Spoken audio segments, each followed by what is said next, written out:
and I'm thinking in one piece. So the price was like sky high. It was like he thought, okay, I make an example, and that's a reasonable price, and then I can produce 1,000 or 10,000 or whatever. That didn't happen. So he was not happy with me, but he did it. Okay.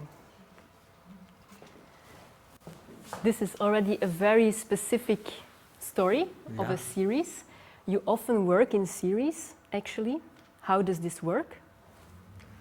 How is such a process of a collection? You mean that I don't make only one piece of one piece and then the next one and the next one? But You work in family. Yes. Yeah. Families of pieces are around a certain topic and a certain focus. Yeah. Well, I believe that making and remaking is the only way to get deeper into a piece. Well, for instance, you can see that also by fine art when you go to a museum. You go to a lot of museums in Europe, and you have, for instance, Kiefer. I love Kiefer, yeah. Mm-hmm. And then I come in a museum and I see 5 very bad Kiefers, and then finally in one museum I see the best one, Kiefer, and that comes because they had a lot. They had the biggest amount of money to buy one, but it's also by each artist you are starting in a process and you want to get somewhere, yeah. And you do research and you're making and making. And I believe in the intelligence of making, yeah, that the process is that you get somewhere. That doesn't mean that the pieces are bad, yeah, what you make, but there are the ones who are coming into the direction where you want to go. So maybe finally there is one who is saying everything. And how do you know this is it? Yeah, that's water. Yeah, I think. Yeah, you feel the moment that you think, well, this is it. And well, now I come directly to something, and maybe it's not so good to start that directly, but I do. It's ping pong, so we can. It's ping pong. Okay. We can do it. I can do it. Well. Afflatus, yeah, it's a word. It's a very strange word. The Dutch Flemish word bezieling. Everyone knows bezieling, and I believe that on the moment when there is a certain kind of afflatus, that's the translation of the word bezieling. When an afflatus is into a piece, then the piece starts to grow, it starts to talk with you, there is a soul in a piece.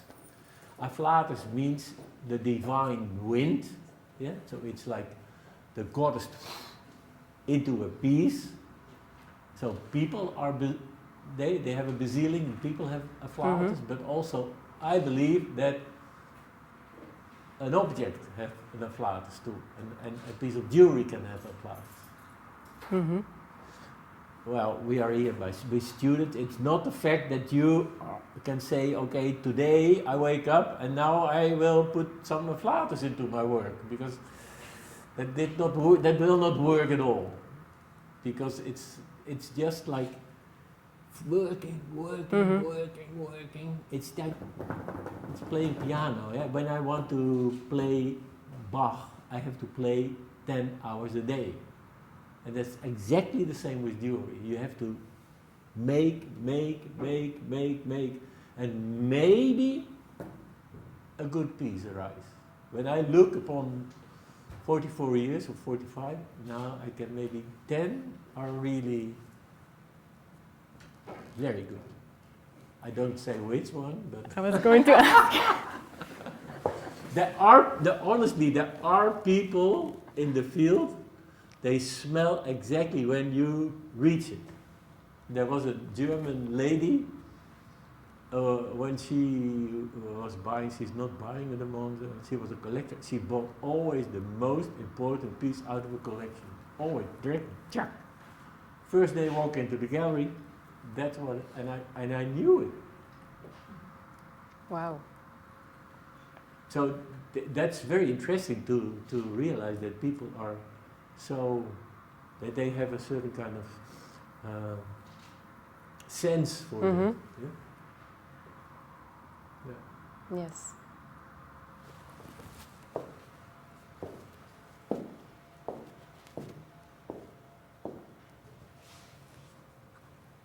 You make me nervous all the time to when you go somewhere and then which piece you will come back. Can you wear it? I would love to wear it. It's actually perfect. For you? I think so. Or you No? want to have it? Okay. Well, now this is interesting to tell about this piece because it looks a little bit about this afflatus, this wind, about this divine wind what comes into. This is a bigger piece, of agate too, and the drawing is only on the outside, I will go here. Okay. The blind drawing is here on the front. You can when you look further, it's two hands here, and a certain kind of brain. But here is the blowing. But for me, in this piece, the most important is on the backside. This is a blind drawing on the backside what I made, and when you look through it, you can see, in the transparency that the system of the hanging system, or what connect to the body, is showing also on the front. But then this, I'm sometimes a very bad jeweler, but this is really very, very well done. Very. Sometimes my husband say, "Can you make a nice back pin?" Because I'm always doing this stupid things like this, and that's called. When I was teaching in Florence, they call it Ruudt pins, and this is really something. And this is also something what is really a certain kind of Otto Kunzli quality. Oh, sorry, listen that. No, but that is true. It's true that Otto Kunzli is making mostly the most beautiful pins, And I thought I want to prove it too, that I can do it too. So, but now I'm back to pins again, but that has a lot to do with the soul of a piece. What do you need? In this case, it's the perfect situation that you can make this related, to the system, how it hangs and how you fit it. Here too, this is also related to the lines and to the whole situation. But in this case, this piece is the brand last new work. It goes about sucking and about suctus, about attention. It goes about attention of light. When I put the piece on the table, the light is going through the stone and gives a glow on the table. On the surface. And that is what I need, that I need the distance. So it's all the time, you have to choose what is the best for a piece. But the glow is happening like this as well. Yeah. Here it's here, but it's also happening inside. This is a preview. It's not just so brand new, but I thought, well, I give you... I'm happy with the preview. Yeah, with the preview. It's nice that you can wear all those pieces. Okay. May I do something too? Yes, please. Okay.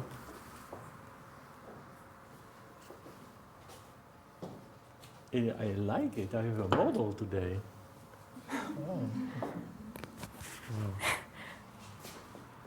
Oh, you come on the front too.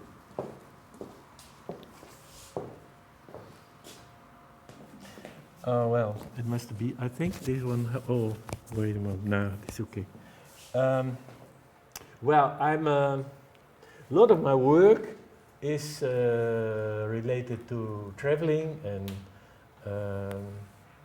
looking to other cultures, mostly religions, because I feel that a certain kind of religion is the mirror of the society.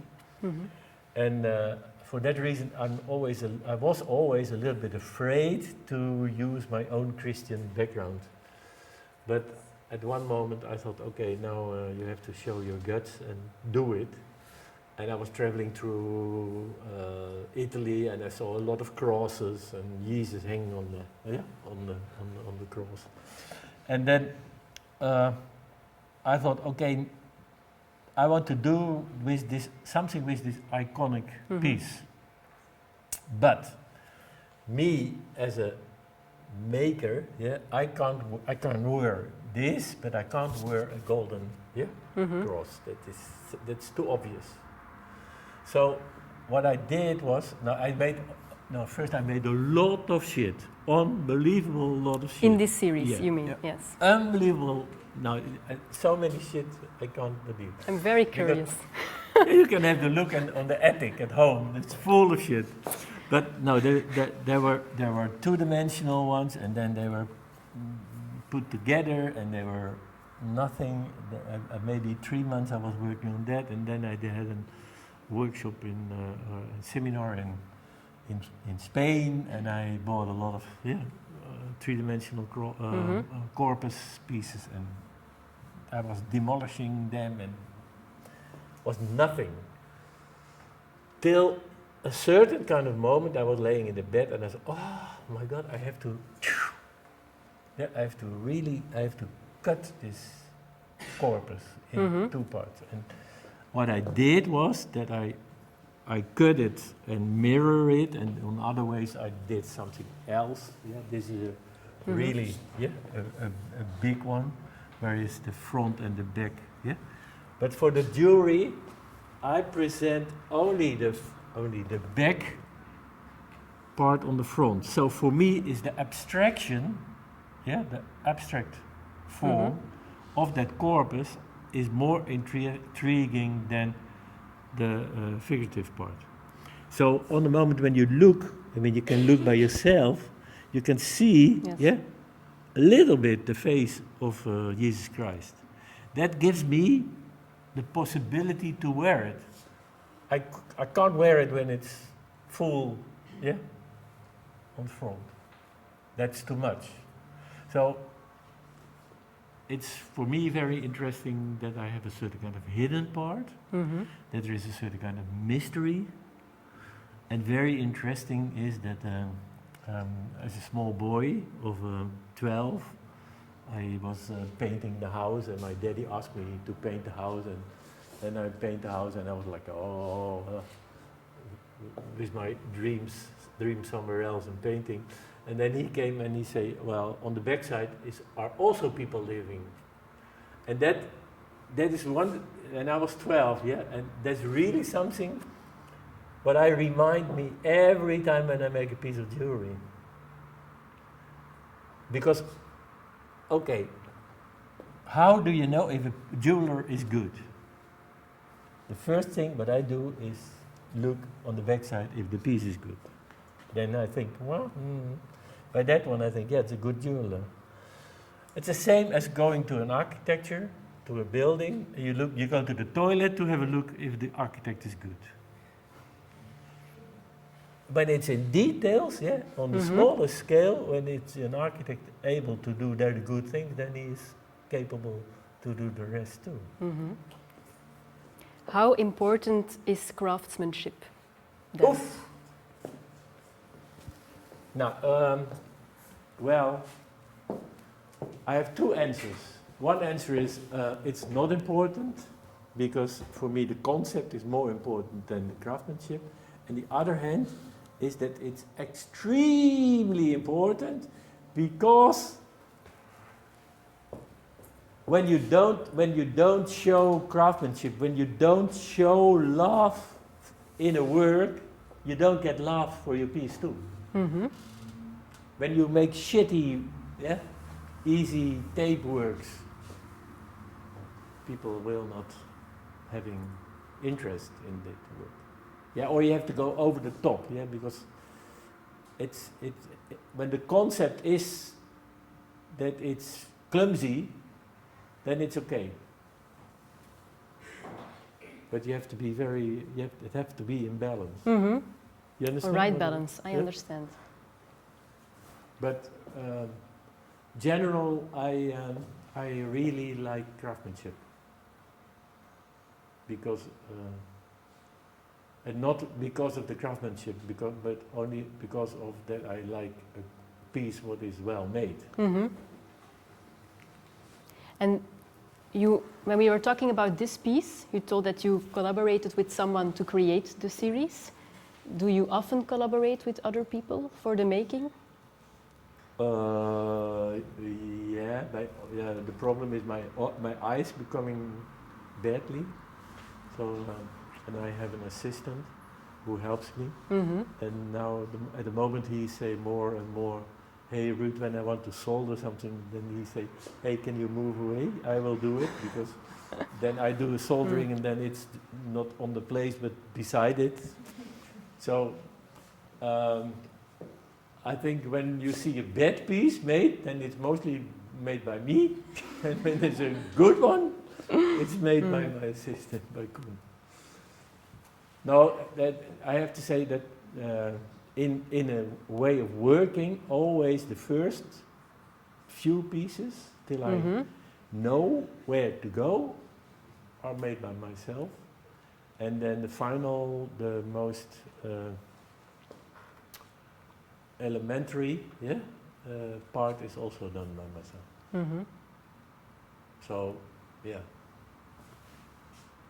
And I guess it also depends on the materials you choose and what you would like to achieve with it as well. Yeah. The point is that it is the concept, and then finally the material follows out of this way of thinking. And that way of thinking, then a certain kind of material rise up. Rise up. In that case, I had a colleague, and I was halfway in the middle. I was making this shit, and then one colleague said to me, "Well, I don't like that you are using this Jesus and spray them, because this is sprayed on top of on a polyurethane."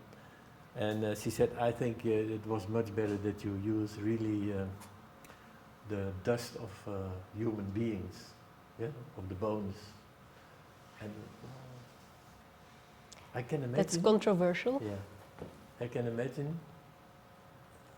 But I'm radical in my concept, but maybe not. I don't want to punch people in the face. That's not my way. Well, maybe that has. I'm fighting all the time through my family. I'm coming from my father was a hairdresser, my mother was a hairdresser, my sister was a hairdresser, my brother was a hairdresser, and then I have a brother who was an interior architect. And so everyone was doing something in beauty. And my mother always said, "Well, when your hair is okay, then everything is okay." So she was very on the surface. She was really like, "Don't look at me." And I think I'm still fighting through that, through that mentality. But on the other hand, I am also part of it. Yeah, it's in my veins. This whole beauty thing is in my veins. I hated this middle class family way of thinking and working day and night and blah blah blah. And still, I'm doing it again. Yeah. But I think that's normal.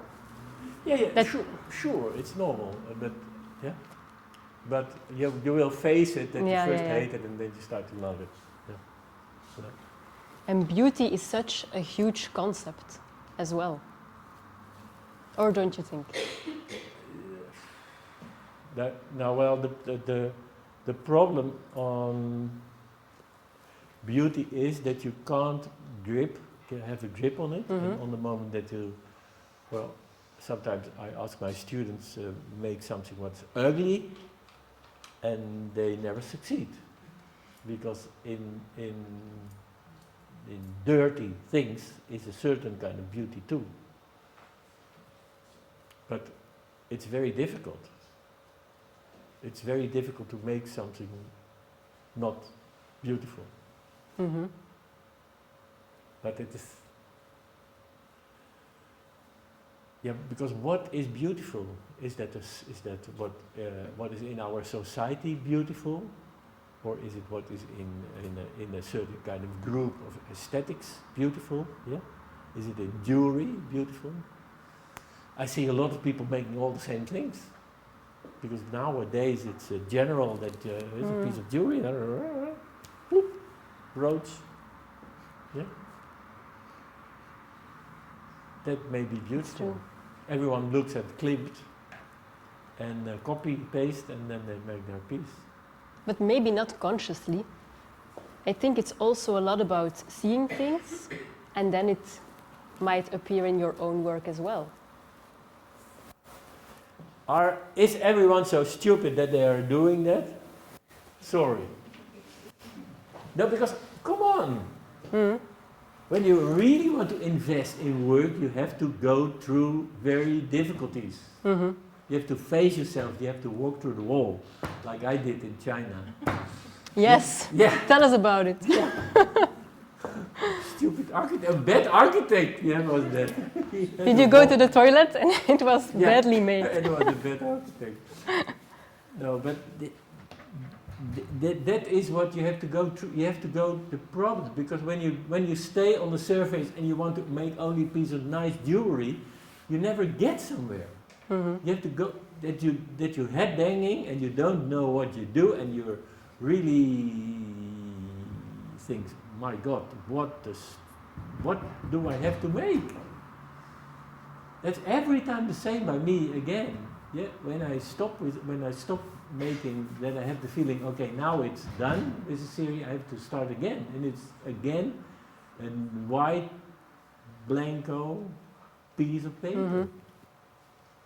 And that's still how old you become. It starts again. It's again a white blank of paper. It's fear. It's danger. And when it's not dangerous and you do it like, then it's nothing. Yeah. You need it as well to get good pieces. You think you need it too? You need it too? No, I think, I might need it too. But I think like the fear might be there during the making, but it's not easy, and it would be strange if it would be easy to create something. Well, I think it's necessary to have those feelings and to try to dig deeper. Yeah, because when you don't dig deeper, then it's still superficial. Then it's on the surface. It's not going deep enough. I'm very happy that I have a husband. He passed by in my studio and said, "Is this everything? Can't it be a little bit better?" And then I can kill him. Yeah. He's watching you. Yeah. No, but is he saying something in the comments? No. Oh, you can see that he's looking at me. Oh no. Okay, no, but the good thing of this is that when you are when you get critics, you can prove that the other one is right, or you can prove that you are right. Both ways, it's very good to get good critics, very strong critics. Well, not like shit you make worthless things. That's not that's not where it goes all about. No, it goes about critics where you can get something out of it. And every time when he gives me a critic, I don't like it, I hate you, but it makes you think. Yeah. And that's important. And I think that in our profession, there are less critical people. There are not enough critical people giving critics. Also, whether there are no critics on. There may be AGF a little bit or whatever, but also not.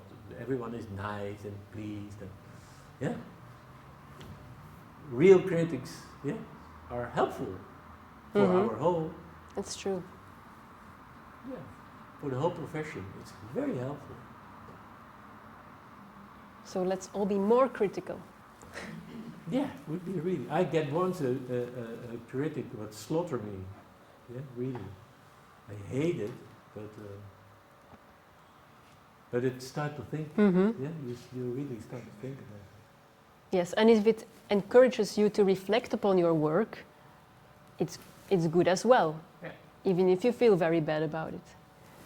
But you have to be motivated still afterwards to go further with it. Or not. But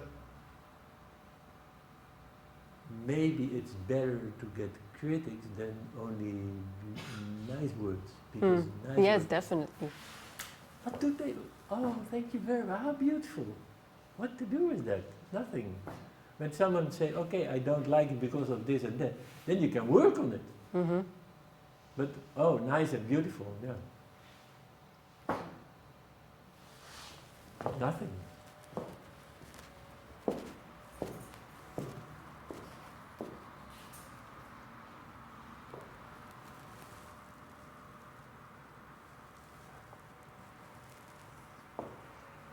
But you have to wear them. Wear again. Okay, I will help you. I would actually like to talk about the body. Oh my God. Another big concept. A big concept. Yes, I think so, in your work. Your body, the wearer's body, the body in your pieces. You are running away. Well, No. I don't like to talk about the body. But I want to. Well, we can show as well. But no, I will. Sure, I want to talk about the body. These are a little bit dangerous objects because when they fall, they will break. For that reason, you are wearing a feet. It comes back to China again, and then I come to the feet. But first, China. I was in China, and I saw all these Chinese people having fantastic treatments. They treat the body on such an unbelievable way.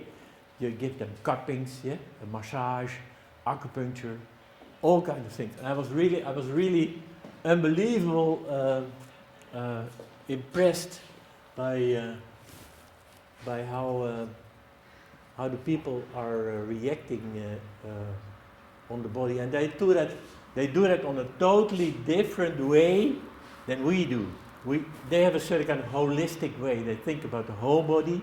When you go to the doctor, they search your whole body, and then they say, "Oh, you have to do this, that," and then you become again good. By us, they go to the spine and they break the spine direct, but they forget all the other shit.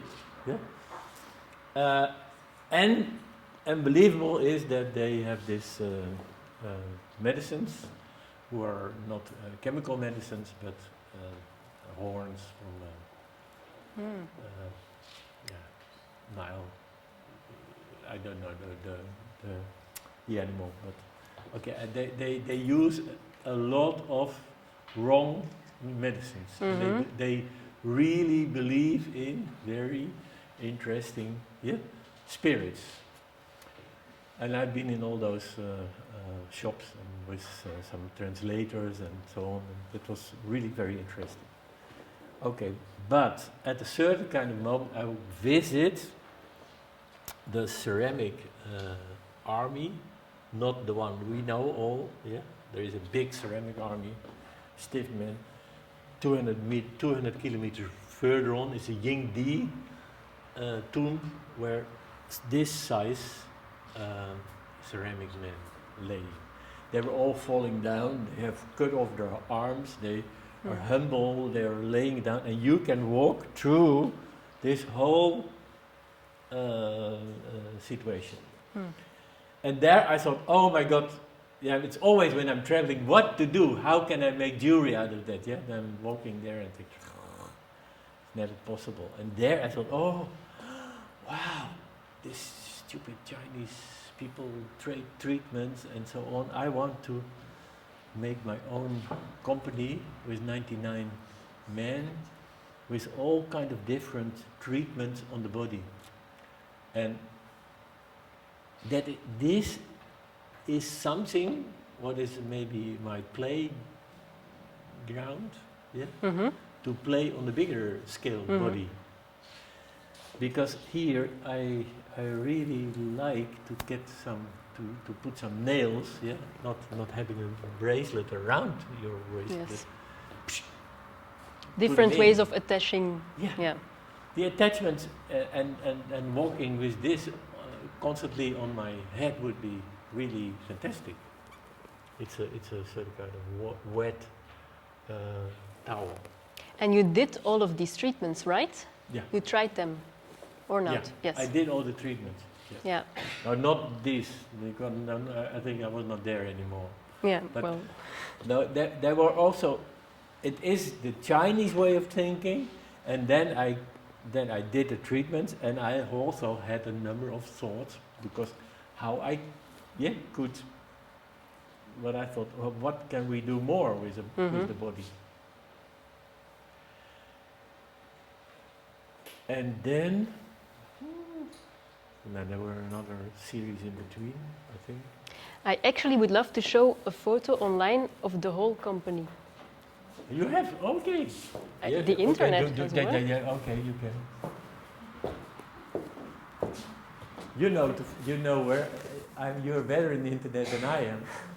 So, you know their chi. Number 3. Yeah, that one. This one? Yeah, la. No, that's me in the middle, but okay. This one. That one is better, yeah.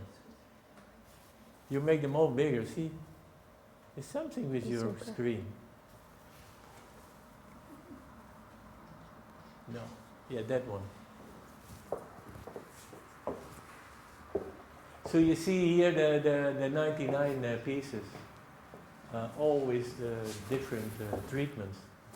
And that was really interesting because I had made the mold, and then the Chinese makers were changing a little bit, and then I said I want to have them a little bit more me, and then they make more nose and clumsy knees and a little bit more belly, what is gone now, and so it had to become a little bit Ruudt, but then the pieces, they were producing them, and I was very nervous because I was sitting in the Netherlands and making a storybook with 99 different treatments, and I was planned to fly again to China and to having a week there to work on all the treatments and to do them. But I was very nervous if they were able to keep all the ceramics wet, because I thought, okay, maybe they didn't understand me, and I come there and everything is dry and I can't do anything, and I have only 99 the same pieces. But I came there and everything was well done. And then I was 1 week flying around, making. Where are they now? They're flying around the world. When you go on my website, you can go onto the website. I can go. There's a very secret point, no one knows that. I swap these pieces. I have a collection of jewelry myself from other artists, and I'm swapping pieces of these with other artists. And when you go to my website and you go to 1913. 93. Nee, 2013. 2013. There, yeah. And then you go up, and then you see swap, and you click that, and then you see where the pieces are. So I swap the pieces. That one is a Florence. I don't say with whom I change.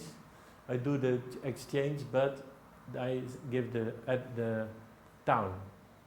So it's very interesting to see where the pieces are, at the moment. And I have to say that it's a great, because there are a number of people who bought a piece from me, and I'm very happy and grateful. But it's also very interesting to have this exchange, with a number of people, to make my collection bigger, and they are happy with my piece. Where is this? I like this one a lot. Huh? You like With the that one? shadows.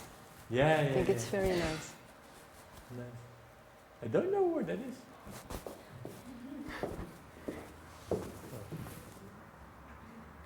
Ah, yeah, I know. You know her. I don't say anything. Good. Well, you want to know This something is about very that? interesting to wear It's interesting to wear. because it's quite heavy. Yeah.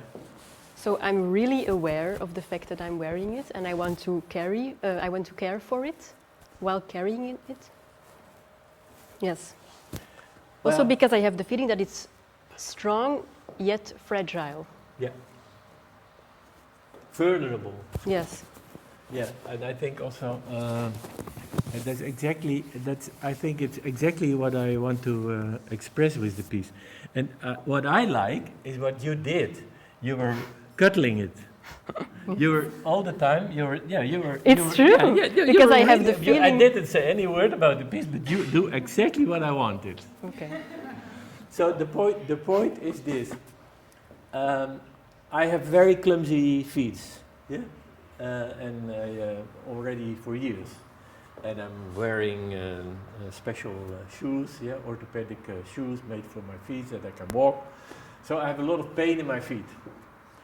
And I was in India, and I wanted to get in touch with the alchemistic way of the Chinese, the Indians. Mm-hmm.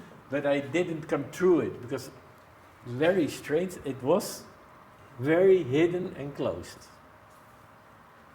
More closed than the Chinese. The Chinese are really much more opening, and I can't speak the language, but finally getting into Chinese alchemy is easier than getting into Indian alchemy.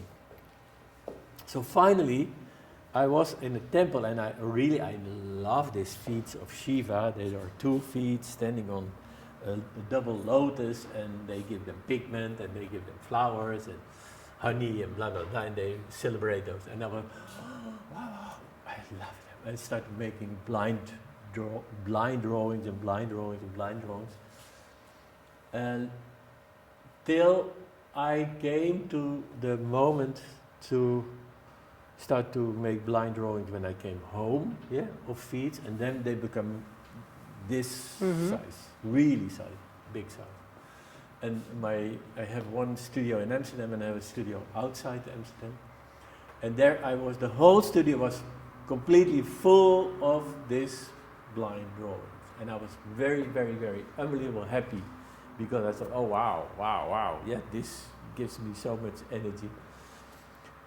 But then, I'm not an artist in the sense of making only drawings. I want to make 3-dimensional things. So, and at a certain kind of moment, I thought, okay, let's buy clay and make that feet, by clay. And the fact was that I was really having these feet, for maybe 1.5 hours in my hands, because when you put them down on the table, it falls down, it becomes flat. So I was really kettling it and holding it all the time to make these feet, till it becomes so solid that it could stay. And during that process, I thought, oh my God, this is something. This is very interesting. I love it's sort of kind of loving, these feet, and that makes something very yeah, lovely, attractive, and then came to the point that how can I make a jewelry out of it? Because I thought I'm a jeweler. Yeah, I feel really, I'm very proud to be a jeweler. I'm not an object. I can make objects, I can make sculpture, but I feel myself a jeweler. I'm unbelievably proud. So I wanted to make that piece of jewelry out of it, and then I made this harness, and out of that is exactly what you did. It happens It when you're wearing it. Yeah, and that's a very, very, very interesting thing on the moment, because a lot of people hate feet. They think, okay, it's just only where I walk on, and that's it, and leave it. But I think we have to pay more attention to feet. But it's an extremely difficult piece of jewelry. Yes, I was going to ask, what are people's reactions? They don't like it. But they were on the first presentation, on the opening. They said, "Oh, what a creepy exhibition is this? I hate this." People really didn't like it, and so it was one of my worst selling exhibition ever. It doesn't say that when you make a lot of nice pieces, or nice, these are not nice, but when you have a nice concept, it doesn't say that the people are interested in it. But till one person, he saw it and he did exactly. He came in, very old collector. He came in and we can have a look at this movie. Ah, yes. But I have to go to 80 Bron, 80. You can go there. Ah, Yeah? and you know which number? No, but I don't know the number. Then,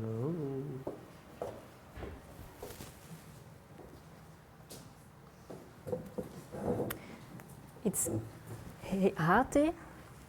Nee, Bron. B-on A.at. www.bron.at, ja.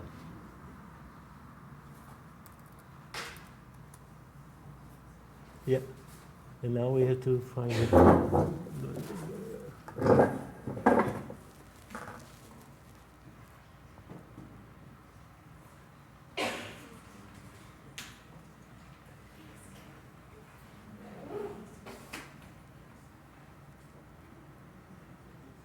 Now it's coming. This is actually very nice website, because for the Bron exhibition, which we will be talking about later this evening, Ruudt made video portraits of people talking about their experiences of pieces and exhibitions by him. And then you can watch all these videos online. This is the guy. Oh, there is no sound. Pieces and exhibitions by him. Ja, dat ben ik dan. And then you can watch all these videos online. There is no sound. It's live stream. Okay, but this is the guy who is telling the story, yeah, that he saw the work in the gallery, and when he looked at it, he thought, "Is this jewelry?" And then he put the piece. Then I hang the piece on his shoulder, on his body, and he started cuddling it. And then he said, "Wow!" And he really said, and he's really, how old is he? 88 or 80, something like that. And he said, "Wow, this is jewelry." And I was, this is so fantastic, so powerful, that he really had the feeling, yeah, this is jewelry. This is the way when I have something what is firstly not nice and attractive, and then I start to, cuddle it, that I embrace it as in my body, in my realm around me.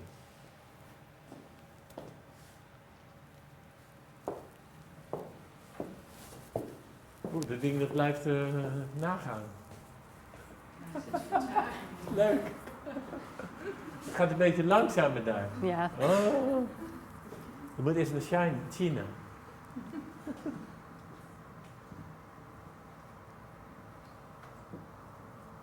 Wat gaan we nu doen? I actually also want to show the other pieces that you made within this series. Ah. This one. Yeah. Okay. I forgot to. No, there is not that one. Well, this series that starts with the ceramic feet, and then I made foam feet, and here you see that these feet are much more determined, and they're really like really how my feet is. It's really like. It's a really determined, clumsy, feet, and that's what I like. And then there is a certain kind of cage from silver around it who lock that feet, and that gives also the possibility to put it on the body. Here is exactly what you have to do when it comes not to the other part, it comes to something else. What is related, from, I think that is, you have to find out by yourself if something has to get a pin like this or has to come to get a pin, a traditional pin. Whoop.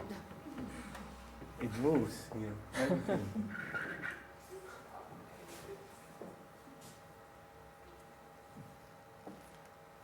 Looks very beautiful. Together with Yes. the man, yeah. I love the hand of the man.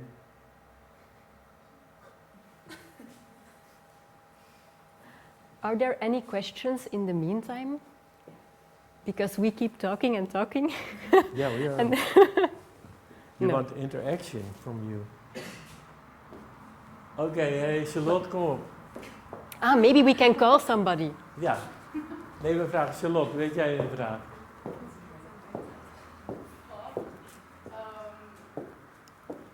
Yeah, maybe what would you like to say to the beginning artists?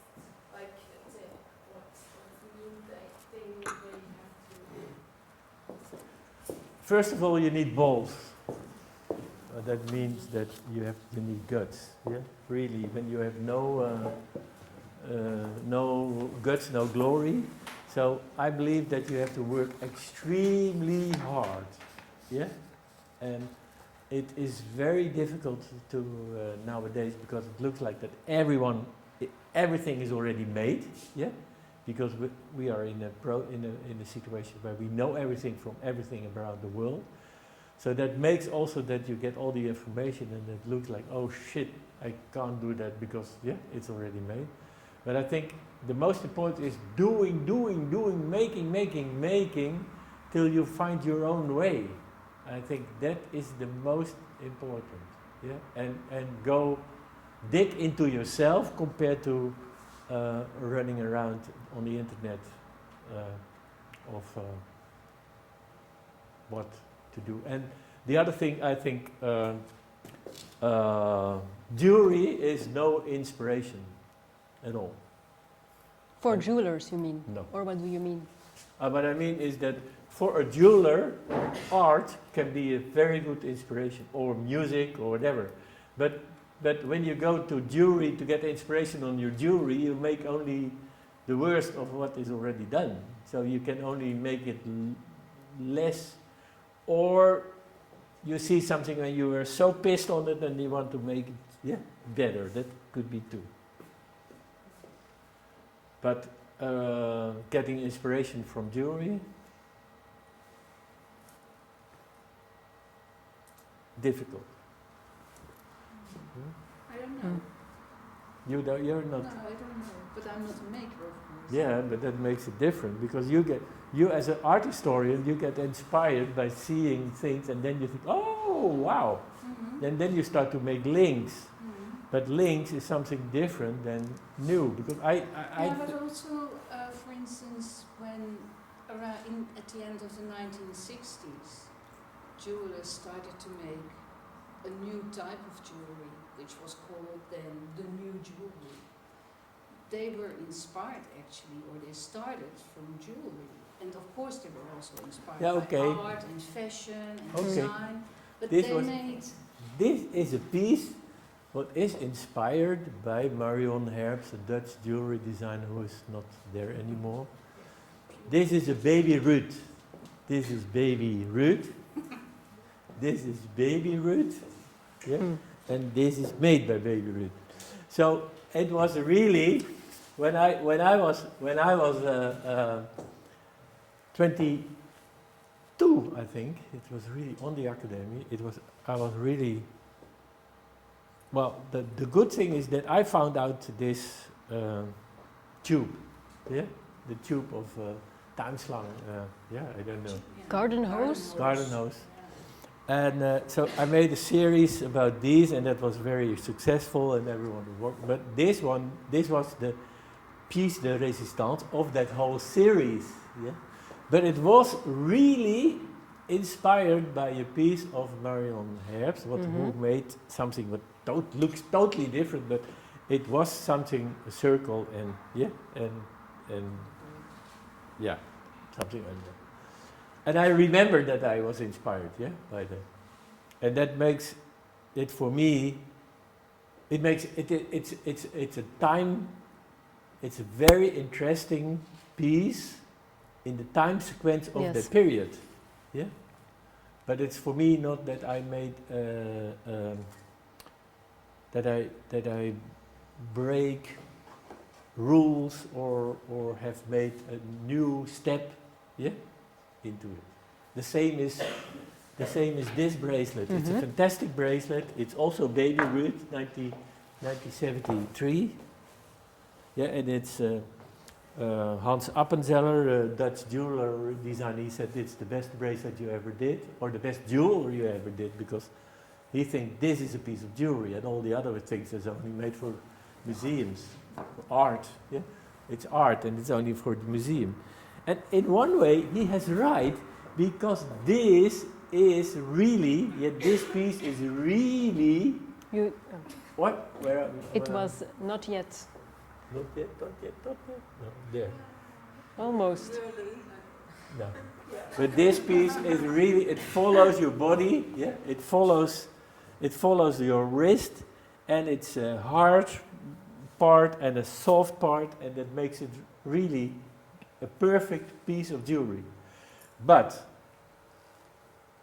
in my opinion, but that's now being a little bit older, it's design. It's a very nice piece. It's baby Ruudt. It's like I was making the piece and I thought, oh wow, this is beautiful. And it's true, it's beautiful, but it stops on the beauty. So there is no deeper way of thought behind. Maybe this is the problem of all the other shit what I made. Because who want to walk with an idea of me on their body? A lot of people not. They think, okay, keep your ideas by yourself, keep it private, because how can I walk with an uploaded piece? So art, has a loading, has a meaning, and I think for me jewelry needs that too. For me that's very important. Those pieces are those pieces are less with a meaning. And it's easier to wear. But I'm very much intrigued by on the moment when people are wearing a piece what is already loaded, and then they are wearing that piece, and by wearing as a second loading, the people start to load their own work by themselves too, because there are all kind of things happening during they wear it, or people talk to you, or because jewelry is a conversation piece. It's like a table book. They ask you every time. When you wear something, you will be not blanco. That's why I love jewelry. That's true. True? That's true. But you want more?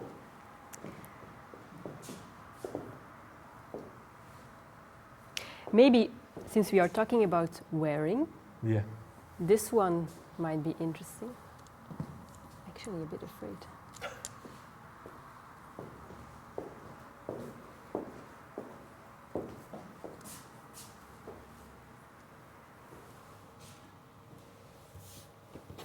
This not baby anymore.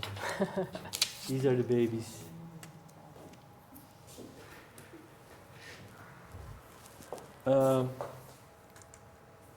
Well, this is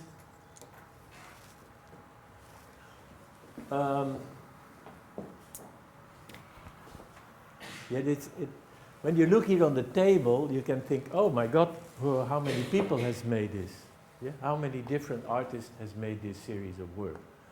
Well, by me, it's going like I have every 2 years a certain kind of biorhythm that I start with a new series of work. 2, 2.5, but mostly like that. That is because I'm very driven, I make a lot and I like to make things, but also that I don't want to become bored by the things that I'm making, yeah, over years. But there are artists who are making only in their whole oeuvre small, very tiny, small, different steps. I'm not the one who want to do that. I want to make some bigger steps, but that doesn't say that I'm leaving the path. There is a path, and the path is going about history, religion, erotism, sexuality, something like Alchemy? Well, alchemy, yeah, sure, very, very important. So during the process, of the alchemistic way of working, and then I have to show you. Well, maybe is it possible that I show this first? Yes. Okay, this is an Ouroboros. It's very funny. They fit. Yeah. There's a Ouroboros and the Ouroboros and a Sephirot. The Ouroboros is a ring, what has to be worn. Yeah. You have to wear it, and you can wear it on both sides. This on the under and that on the top, and you can change it also like this. The fact is, I was traveling through India, and in India, the people are always giving pigment, to a statue. I said it all: pigment, honey, milk, all kind of. So things are growing, and on a moment when I was at home, I thought, what to do? This was the most biggest clash in my life, traveling in India, because everything is dirty. Everything it's totally the opposite of our culture here in the West.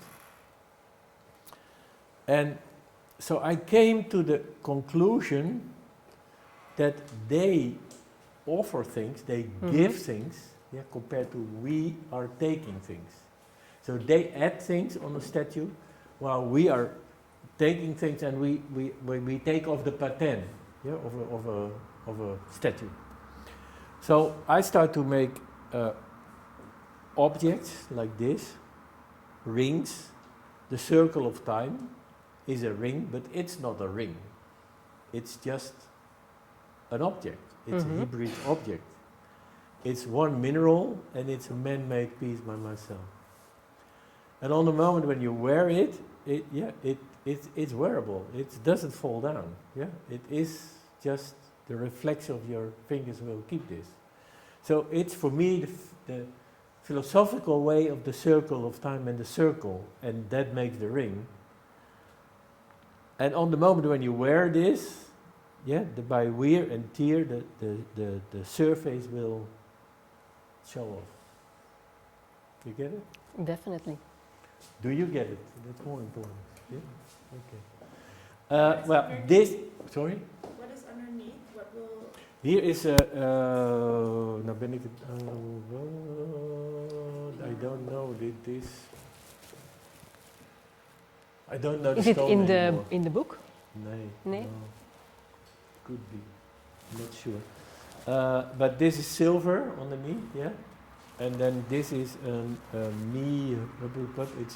it's an Indian stone. It's a very soft stone with all kind of needles, and this is copper plated, so it becomes hard. So there is a big layer of material, copper layers on top of the silver and on top of the stone. And this one is even more complicated because this one is made in 1994, and then I remade it with this series, that I cover the whole series of work with 11 layers of leaf gold. So I changed the pieces into another object. This is an object what is normally transparent, yeah, and gold.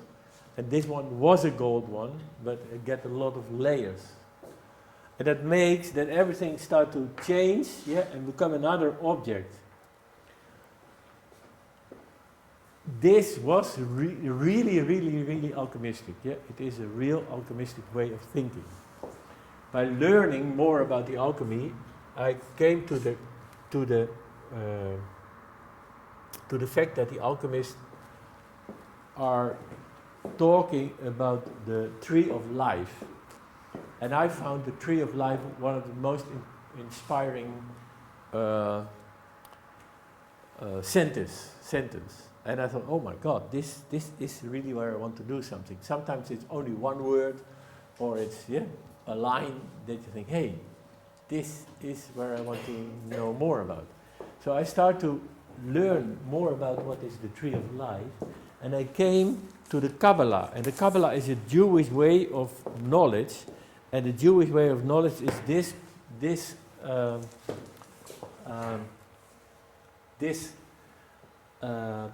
structure where you see 10 or 11 circles with all kind of lines who connect them to each other, and this piece has a very strong knowledge.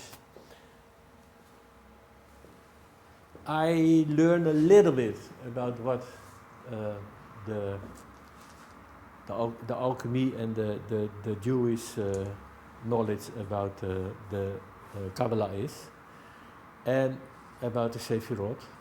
But what I did was I took the structure and I attacked with all kind of different materials that structure. And that makes me as an artist free, to do something with what is a structured background, and change that into another emotion. What I realized by that is that I am, I call myself a structured drama queen. And that is more or less that when you step into art, the moment that you step into art is a very important moment of your life. By me, it was when the minimalism, and the fundamentalistic fundamental painting was there, and that makes that structures were very, very, very important. And for that reason, this came out, as a baby Ruudt. Mm-hmm. And the funny thing is that those structures are constantly a part of the work, or one way or the other. But I attack it too. Mm-hmm. You understand? Mm-hmm.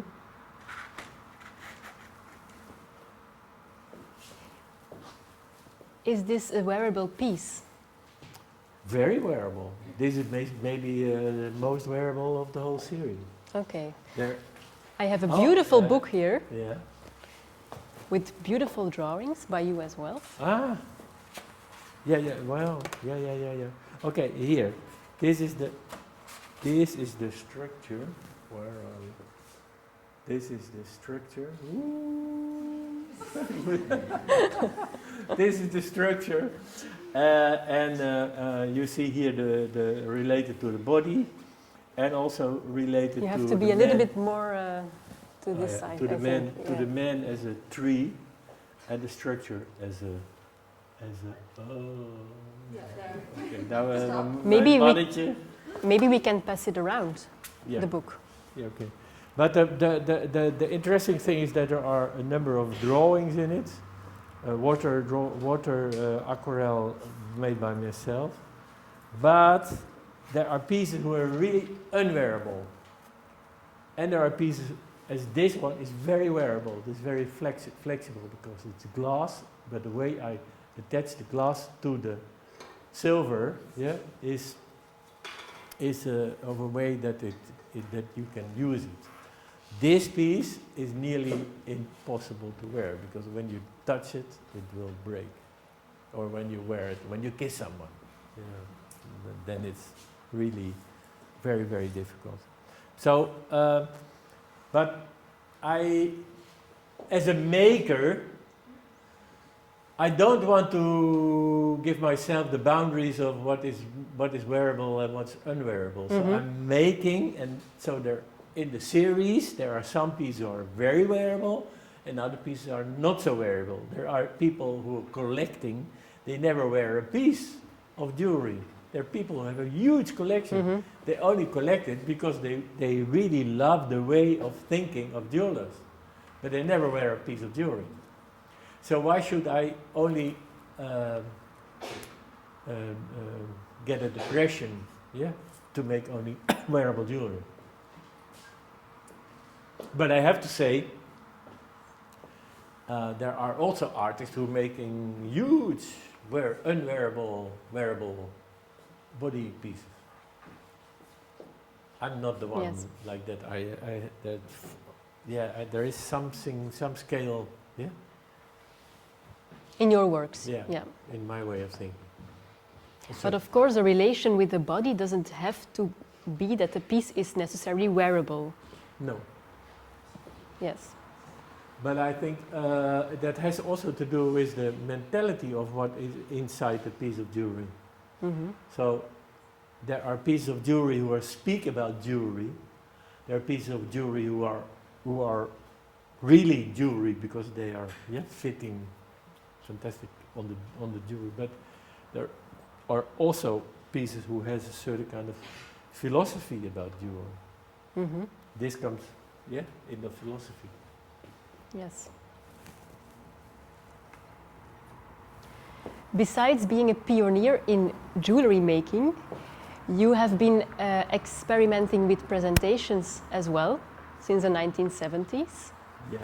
And you have been challenging how to show your pieces, challenging yourselves, the pieces, as well as the viewer and the wearer.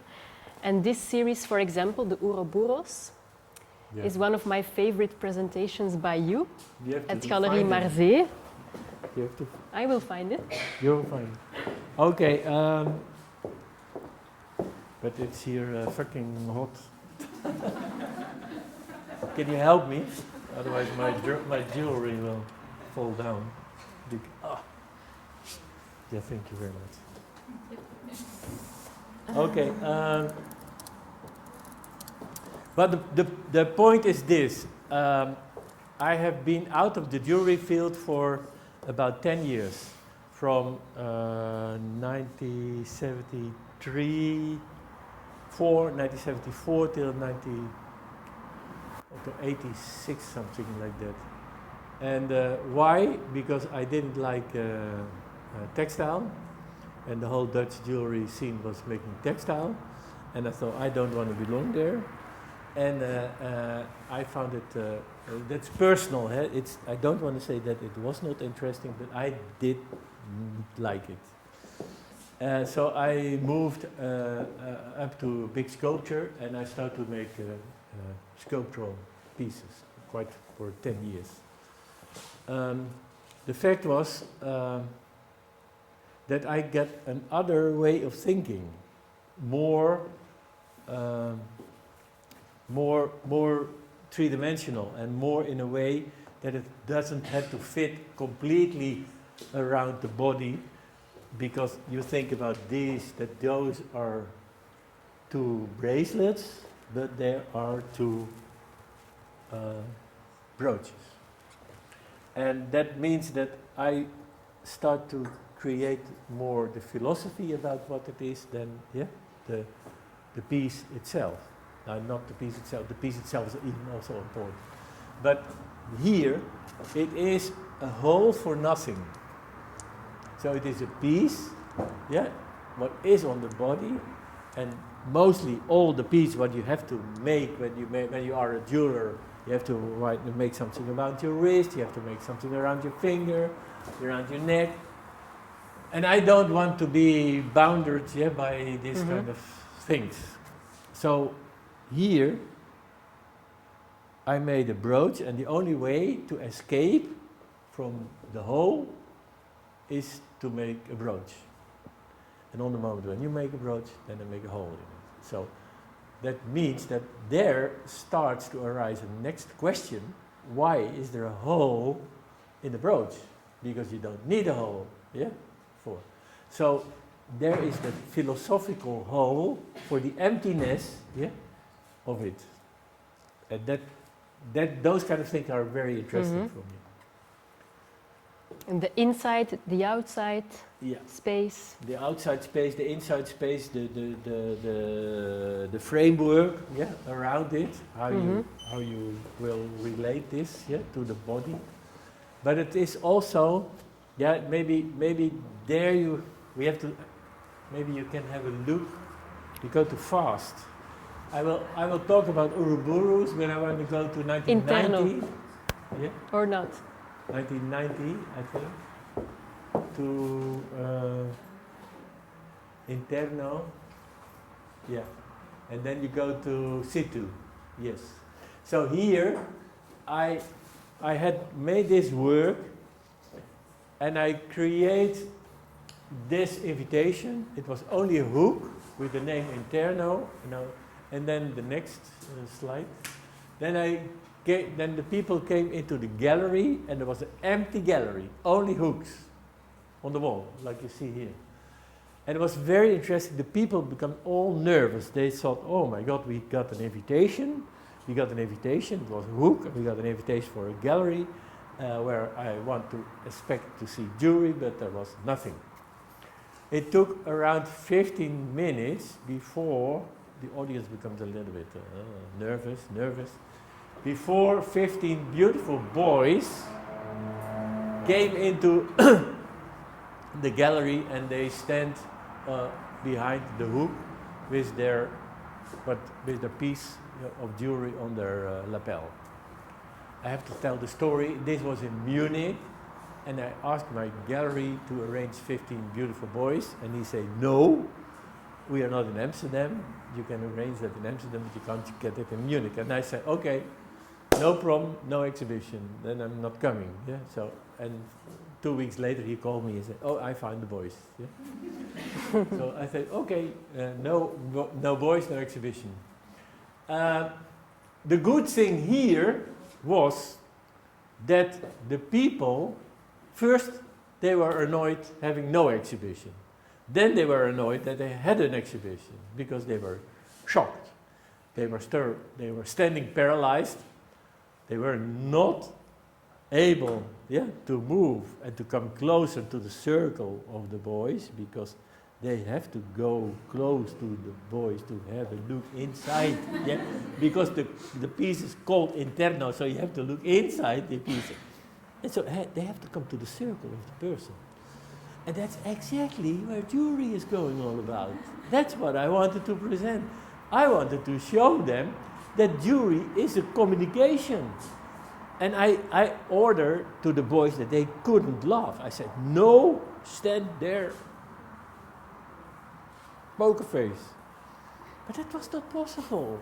They started to laugh because the people started to talk with them.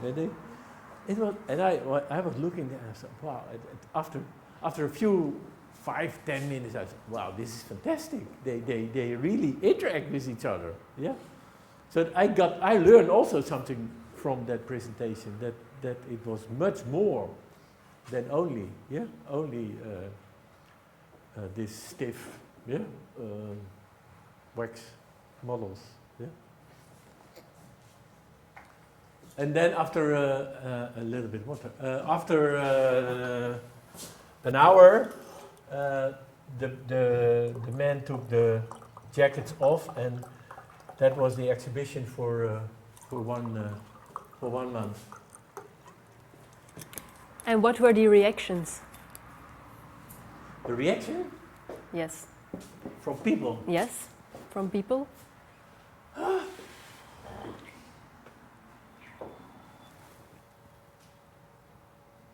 This is baby Carl Fritz. Oh, sorry. that's you see this. What was the reaction? I don't know. Still a long time ago. What was the reaction? Well, the reaction is that the reaction was that they understand. Yeah, they start to understand that jewelry is a bigger than only the object on the body. That this interaction, is part of it. Okay, now you can go to your. Or you have a question. No, I don't have a question. I have a lot of questions, but Do you understand it? By the way.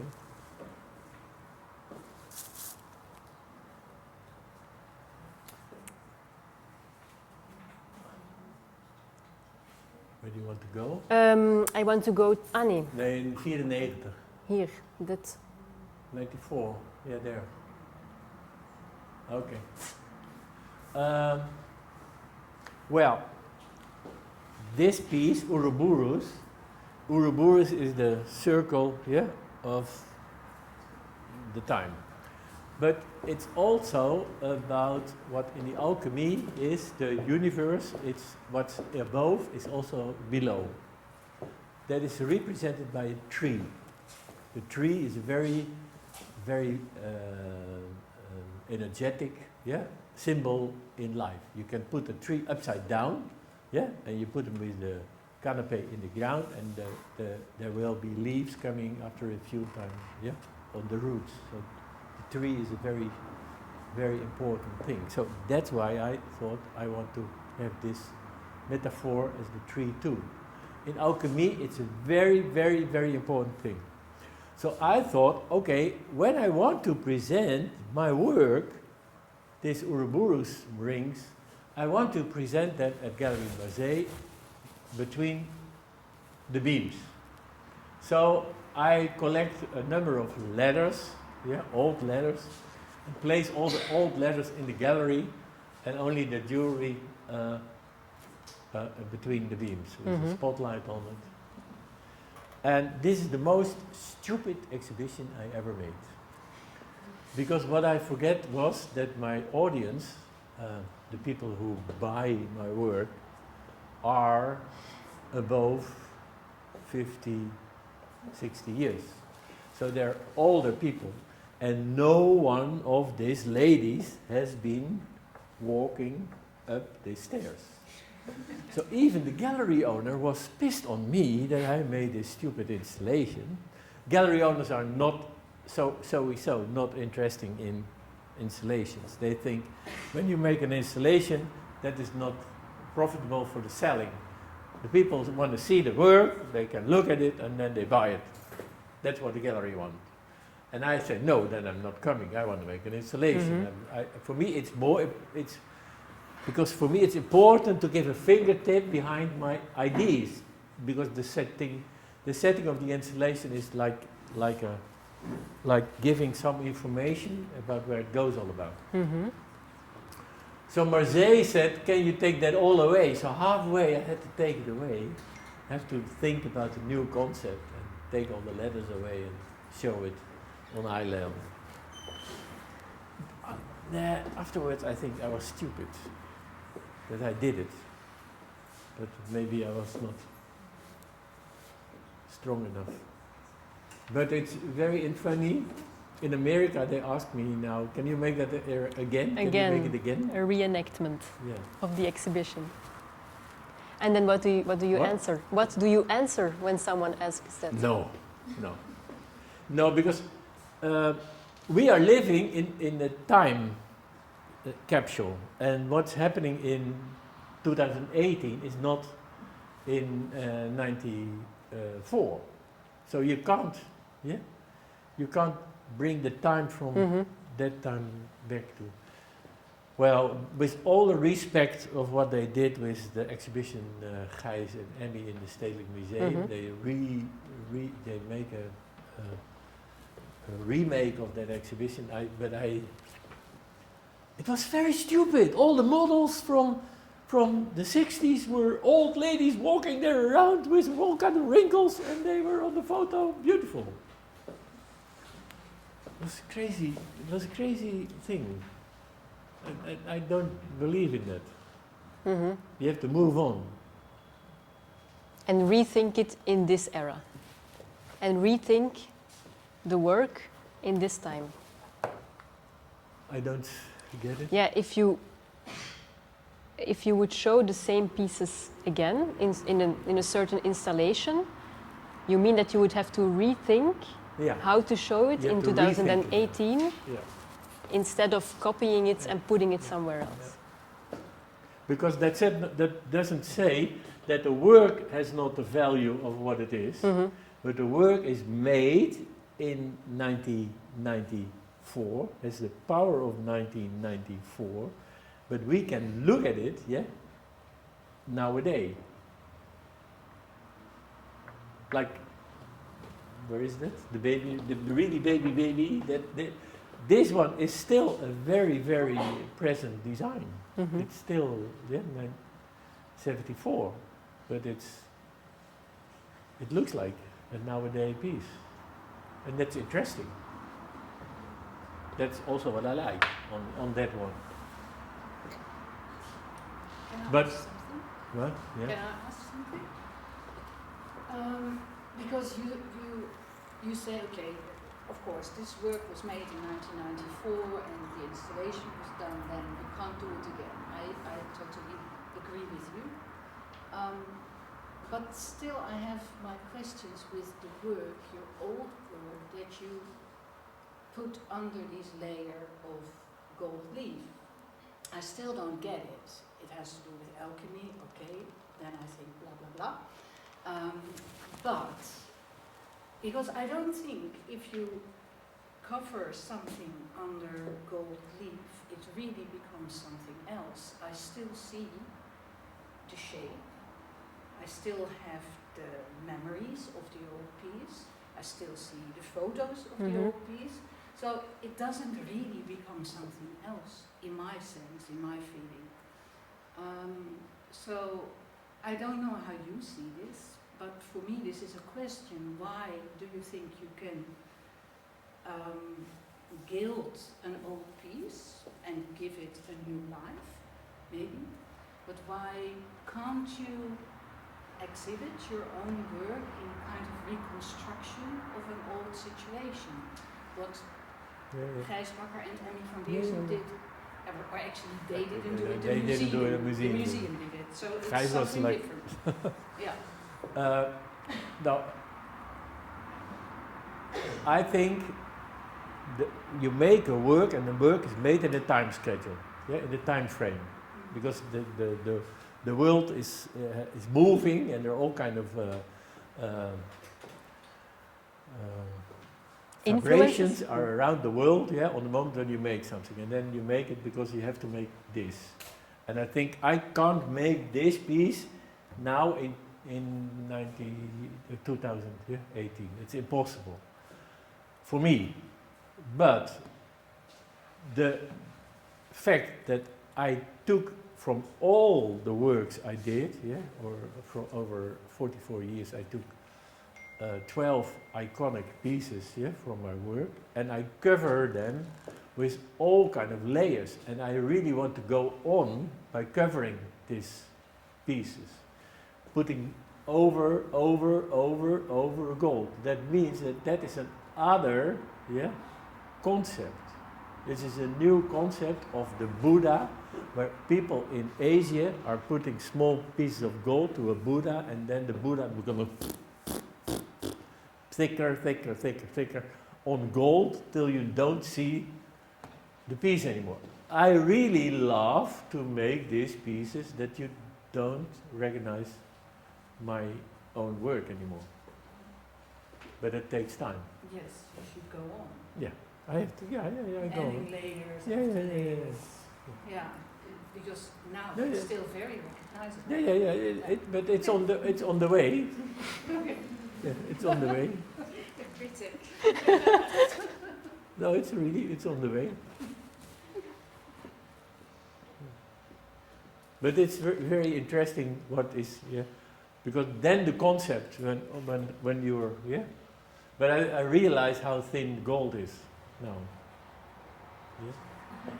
Takes maybe my whole life to do that every day before you see that there is a difference. And what will be then the difference? The difference will be the glue, not the gold. Yeah. And these installations, how do you create them for your works? Then we have to go to Sefirot, 19, dat weet ik nou uit mijn hoofd. 2007 of zo. Ja, goh, wat goed. En dan naar installation. Oh, sorry that I. Is that under? No, it must be up. It's not there. Yeah.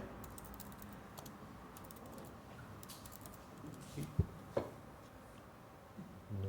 Dit? There, yeah. My God. Everything is there. Everything is in the world. More. Oh, that was good. The other one was also good. The other one? Yeah, better. No, both.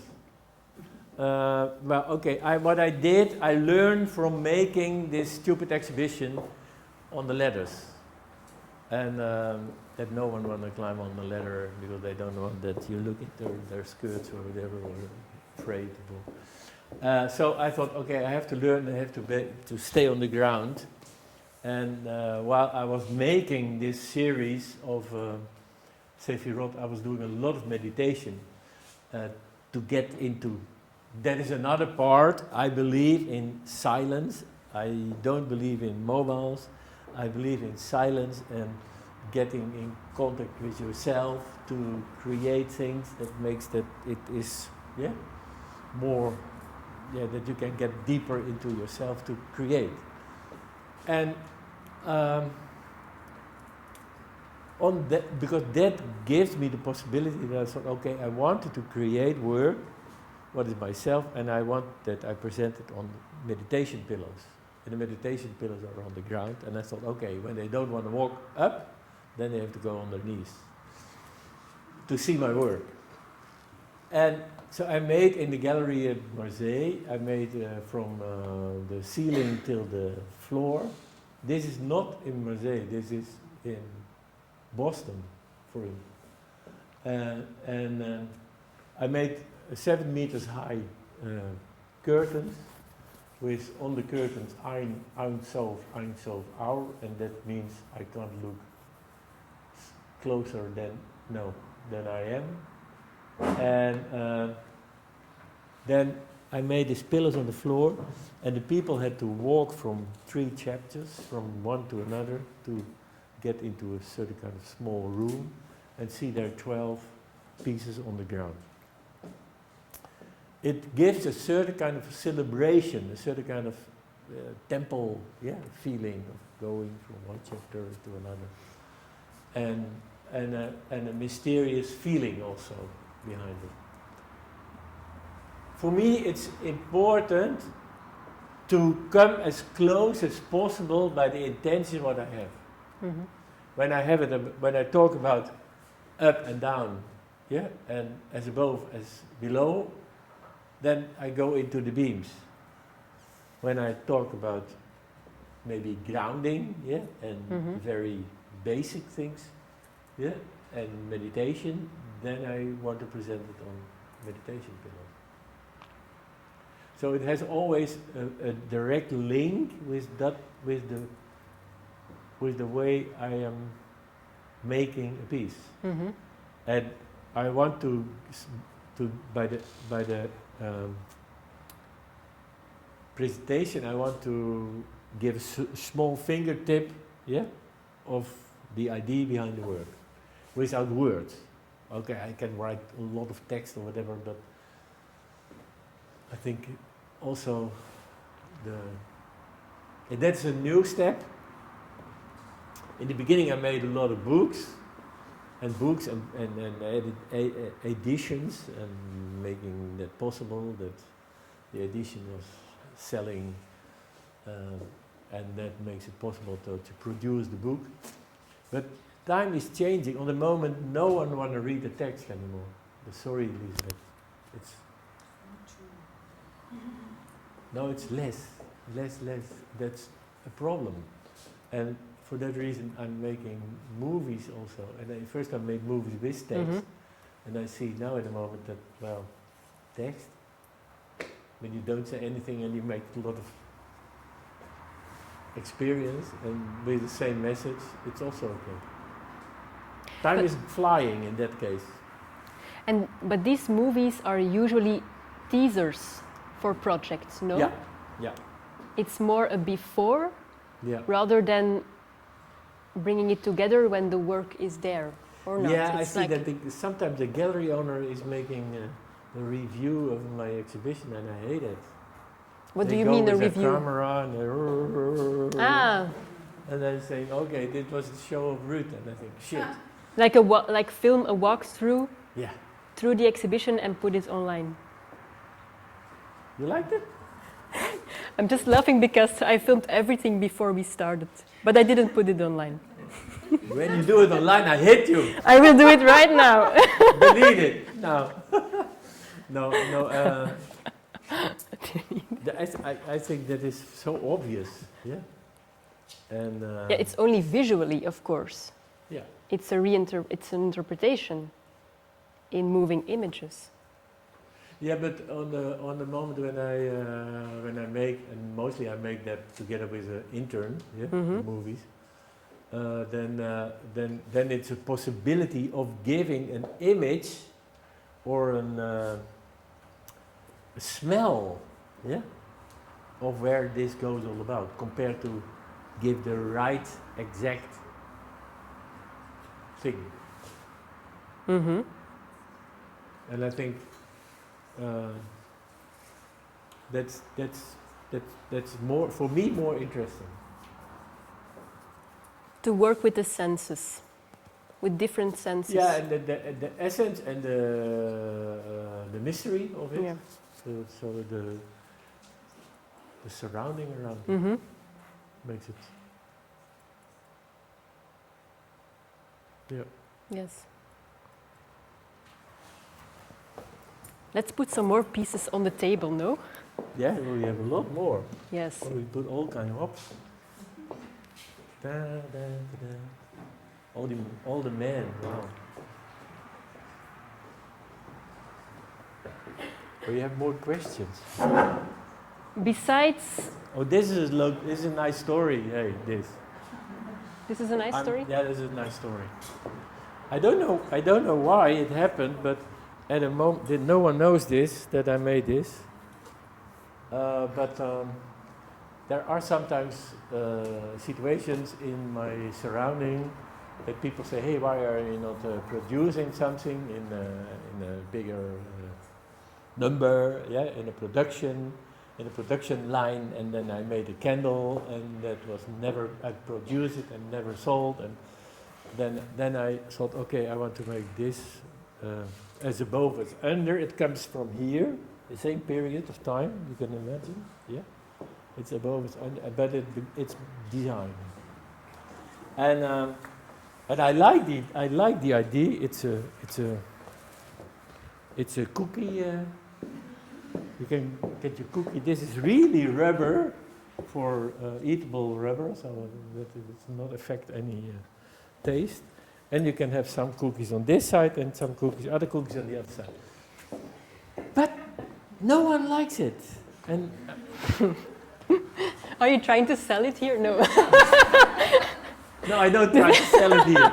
But the funny thing is that it has something to do that I am not the one who is making a product. I'm the one who is processing to a feeling, an emotion. And this is really a product. It can evoke feelings as well Yeah, sure. through the product. It's not completely wrong. No, not at all. But it's not the processing, because in the processing you see, okay, you have this and then that and that and that, and then it becomes a family, and there you see then it's growing, and this was just plop one. But there are more ceramic pieces on the table as well. But Yeah, it's from a different. They have a different story. This was I was. Oh my God! I traveled so much. I was 3 months in Southeast Asia with the aim to discover red, to find out what is red, and there I did I really was looking and looking and looking, and after I came back, I was able to. I had a arts in residence at the European Ceramic Art Center in Zettergebos. At that time, it was now in Oosterwijk or something like that. And there I was working 3 months on the color red and ceramics. 2 things. I hate ceramics till I was a boy, because when you put your finger in ceramics, they come some dust on, and it moves. Yeah, it's not like metal. Like. And the second is red. I hate red because I really thought, okay, red is so powerful. Yeah, you can't get away of red. So I started to work with those 2 things, and I believe when you don't like things, you have to work it out. Because when that is the only way to work it out and to find out why you don't like it. And that made me that everyone at the EcoAC came to me, because they said, oh, this is the guy who don't like ceramics and don't like red, and he's only working. So I was really working like hell, 3 months, and I make 60 objects with all more or less become red. And it was fruitful. Fruitful in the way of opening your mind, getting in touch with what it is, and starting to love ceramics and red. So would this be one of your advices you would give to young makers? Yeah. Sure. There is one of my methods is to have a talk with a student, and you have a talk, and then you say, well, I don't like cows. And then the girl say, no, well, I don't like cow shit. I say, okay, well, good. Then we make jewelry from cow shit. And I think this is the best piece she ever made. Yeah? Because I think resistance is not, the resistance is coming from somewhere. It's not, the resistance is not that it's only there. No, that has a ground. Resistance has something because of a fact that you had something in your use or whatever. Yeah? So when you get over the resistance, there starts love. Hate and love is very close to each other. So I hate China before I go. And now I love them. Now, yeah, they still, I love them. You not only show your own pieces, you curate exhibitions as well. Yeah. Yes. Yes. And yes. so recently in China, You have the movie? No. well, that's online. We can watch this as well. Yeah, watch the movie. No. I will put this here. You opened the exhibition of 21 grams, which was a huge project involving more than 150 artists from all over the world. Can you give us an insight into the project? Mm-hmm. And I will search for the movie. Okay.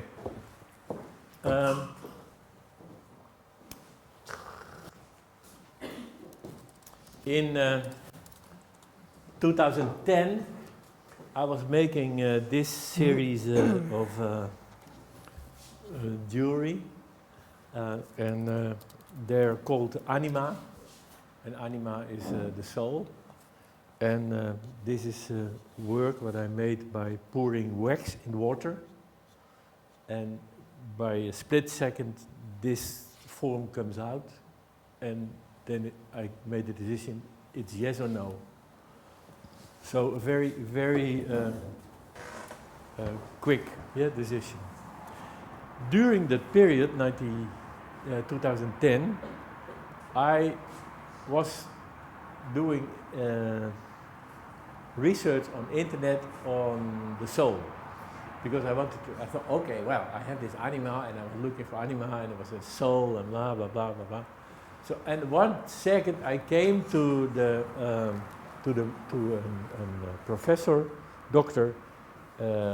Duncan, who made in 1901 an experiment with people who, this is him, yeah. Can you let him move? Oh, he's on klimpje. This is what you mean, right? Yeah. Wait a moment for you. And then I thought, okay, this is. Oh no, sorry, I'm out of my concentration.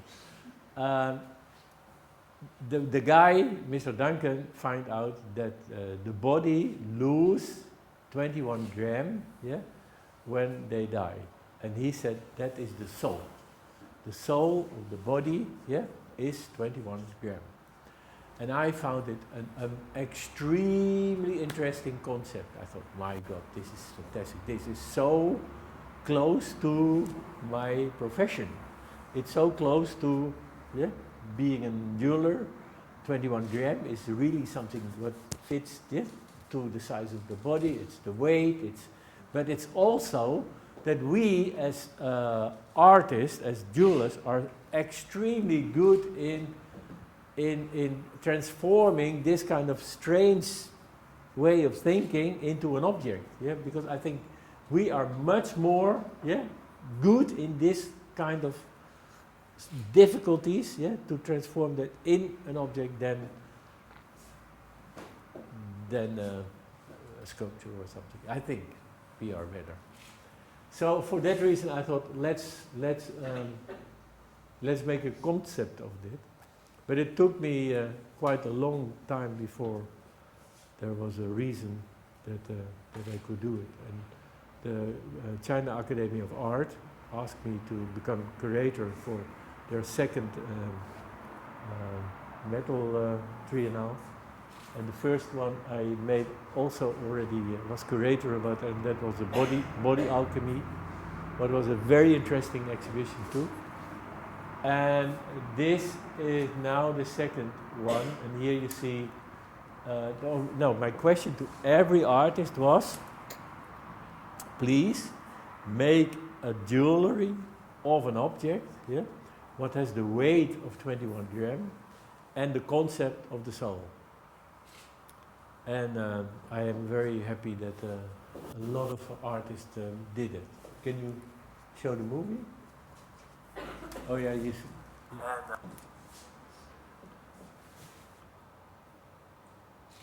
I'm not going to put on the sound because then we get the feedback loop again.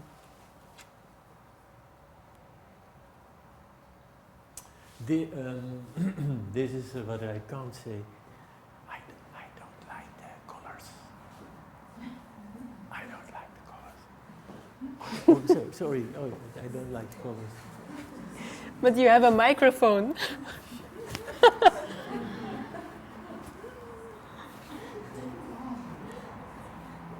This is crazy, the tapes.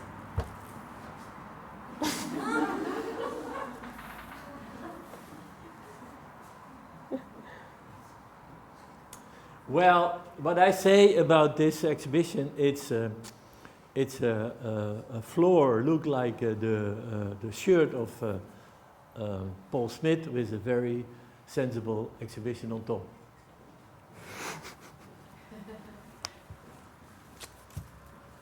This is my own exhibition, Bron, what is presented there too, in the same museum. Fantastic that they made fantastic stones there because they were too heavy to transport.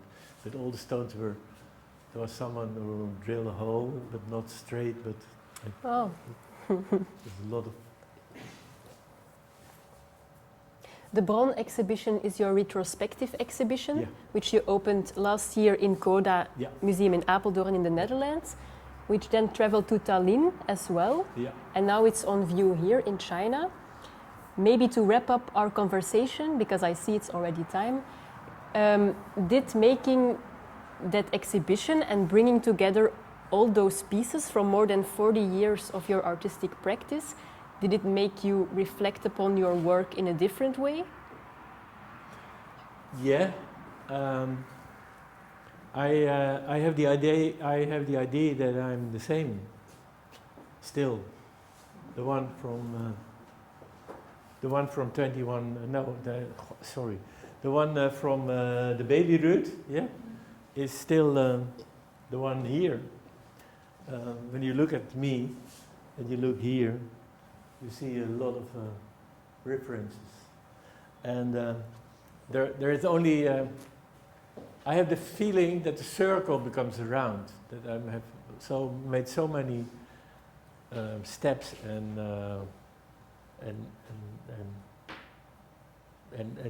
investigations, but still, the essence of why I'm doing things are still there. And that's interesting to see. Well, that was already happening with the Ma. What is not laying here? No, sorry. With the Ma work, where I saw that maybe you can look at. You want to see? You have to. Which one? Yeah, no Ma. Ah, the Ma? Yeah.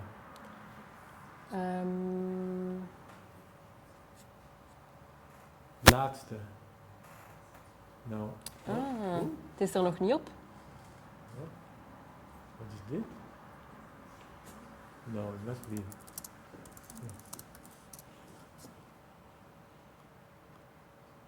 Yeah, there, right. This is a mirror, and where I pour polyester on top of it with graphite, and the graphite is slowly moving into the polyester, and it makes that this mirror is a certain kind of a mirror of the soul, and it's do we have more time? Or do we have to wrap it up or not? Okay. I'm not sure what will happen with the live stream at 9:30. I'm not sure if it will stop by itself. We will see. Go ahead and we will see. Okay. Okay. Now the Ma was a very interesting thing that I want to Bron. I want to get the source of my own work back again, because doing all kind of things and making and the feet and the man and the narrative part of my work. What I said before, I hate narrative works. I was once at a seminar and I say I never will make any narrative work of my life, but I'm also moving. Yeah, Mhm. I can see that that's happening. But I wanted to get to the source and to the really essence of what I'm doing. So I thought, well, maybe go to a country as Japan, where they're very, very strong in only the essential thing and not all the ornaments. And honestly, I have to say I found it a very difficult country because they're very with their traditions and so on, and they are pure. And I thought, I don't want that. Yeah. So I was making a lot of blind drawings, and blind drawings, and blind drawings. But slowly by slowly, the essence came on, and I think came into the work also. But I was also doing the research on Ma, and everyone knows Axel Vervoort, yeah, who has a nice exhibition now at Diva. And in one of his books, what he made for the Biennale in Venice, Infinito, he was had an interview, a conversation with a Japanese guy about Ma, and I was unbelievably intrigued by this story. And Ma is going about the space in between. The Ma is, this is the space in between. You have this, and there is here the space in between. And you have, and all the Japanese talking all the time about the space in between. You have architecture, the walls like here and there, and yeah, everything is space in between. So on the moment, when I don't say anything to you, it's Ma. You understand?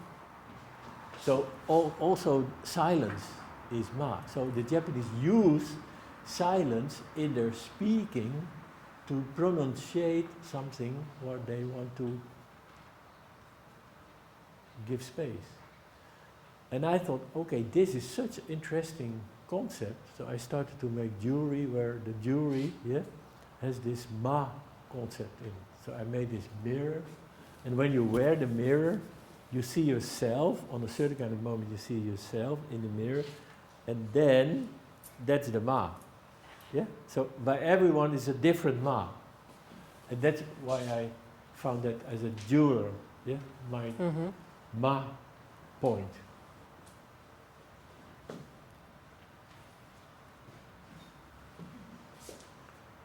Why is no one calling us? Hey, we call someone. Okay, let's call someone for a last question.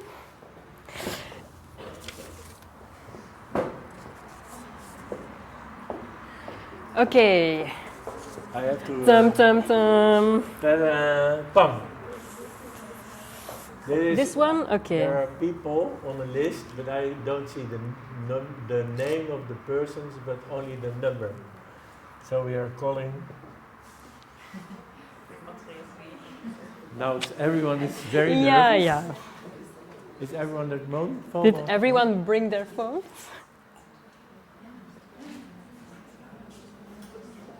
Everyone take it off, switch it off.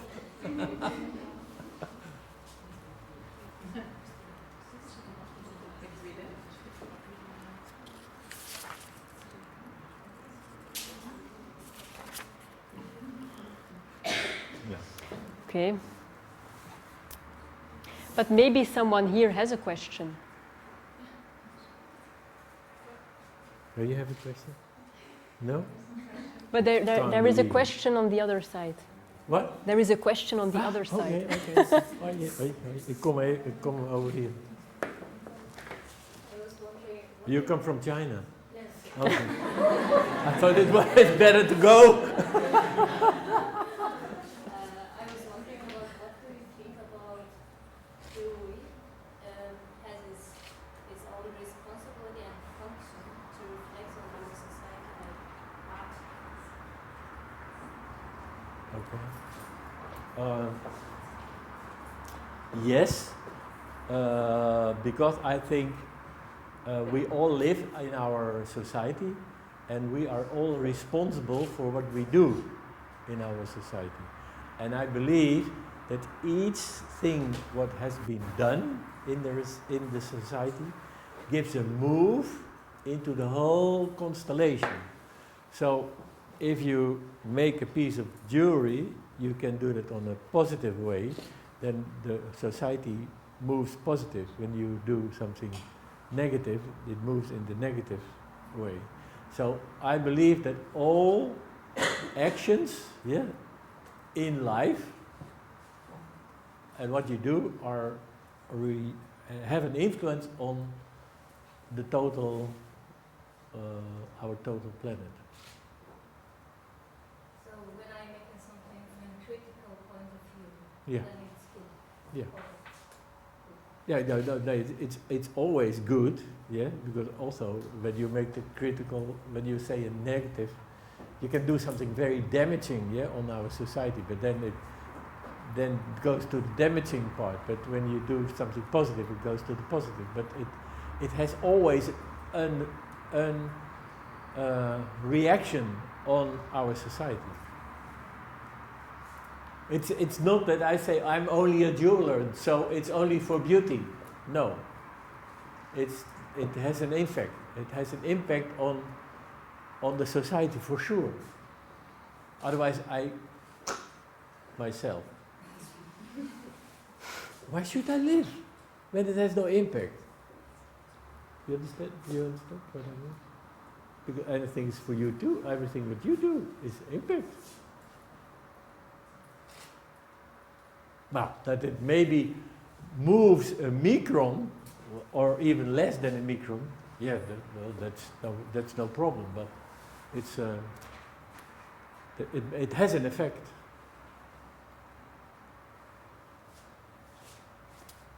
Do you always keep one of your collection for yourself? One of the pieces? Do you keep that for yourself, one of them? No. I should. So you also There is an artist who said I did something very stupid once. That I was at a symposium and I gave the first piece, what was not so good, because always, after number 5 it becomes better. And I gave the first one to the technician, and then the artist said to me, "Never do that. It ends up in the museum." And for sure, it's in the museum. So, so the fact is, and that's the same. That is Peter Skubik. He said, "You have to keep always the best piece for yourself when you want your pension. You have to sell, those pieces." But I'm not doing it. No. Why should I? I like more that someone is happy with a piece. That gives me more pleasant.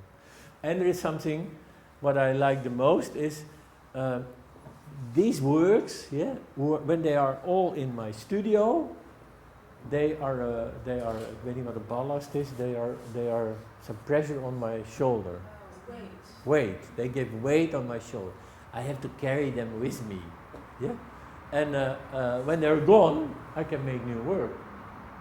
It's easier. It's easier when I don't have them. But then there are also pieces that you wear, for example, the new piece. Yeah. So Yeah, I that know is it. now not on the What? plaza. That is now not in front of you with the plaza. It's Nee, but that goes tomorrow to gallery. borrowing it. I borrow something from myself. No, but there are pieces who are really sometimes there are pieces who are really very close. But still, as someone say I want to have it, I say okay. I feel it's very nice to have a good home for a piece.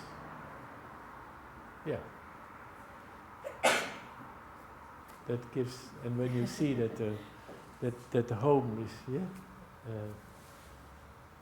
loves your piece, why not?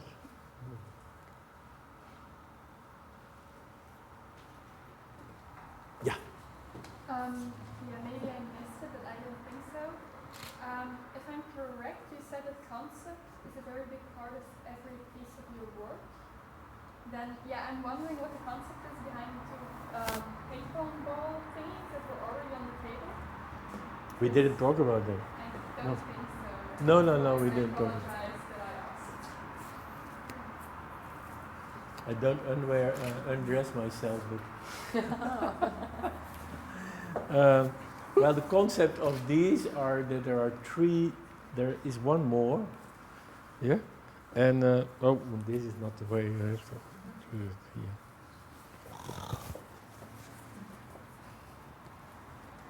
The ping pong is behind, going behind it. Oh, my God.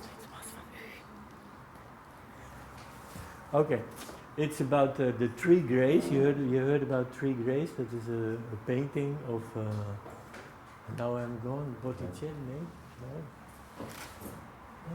I'm gone. Can you show Three Grays? And it's three ladies, yeah, wearing a very beautiful ball. And I made three balls, one more. And yeah, they all have a different way of connecting the ping pong, yeah, to your body. And the interesting is that this, yeah, is a special way of presentation. No, niet bij mij, not by me. Three Grays. Gewoon De de drie drie graties. graties. De drie. Oh. Raphaël misschien. Oh, jij moet van. Oh, god.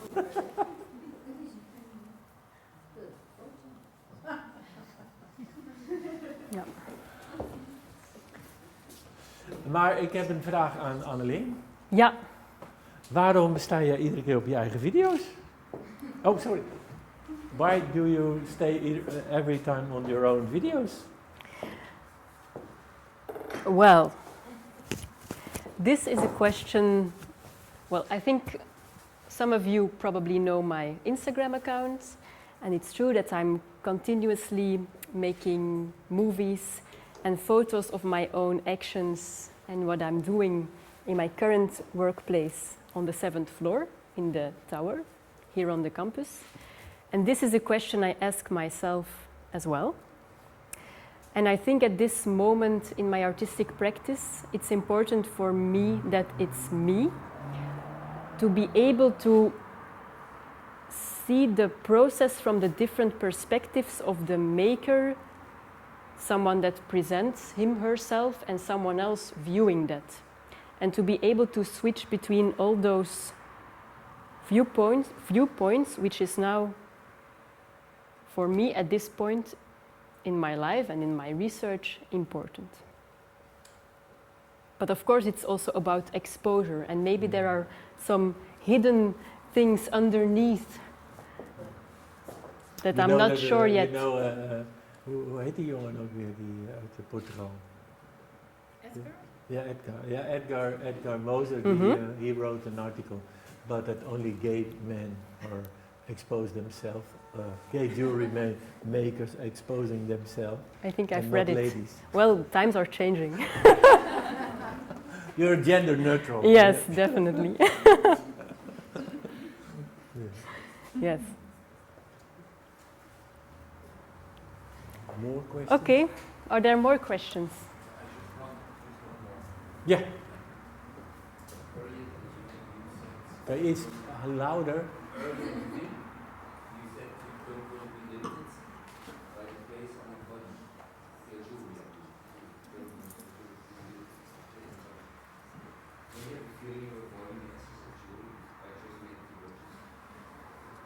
Ik krijg het helemaal, ik hoor het niet. Ik word oud. Nee, doe het maar. Doe het.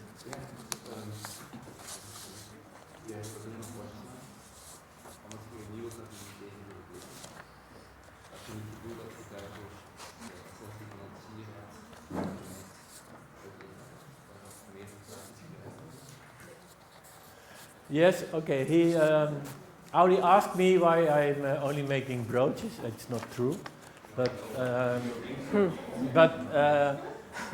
making more than only brooches. But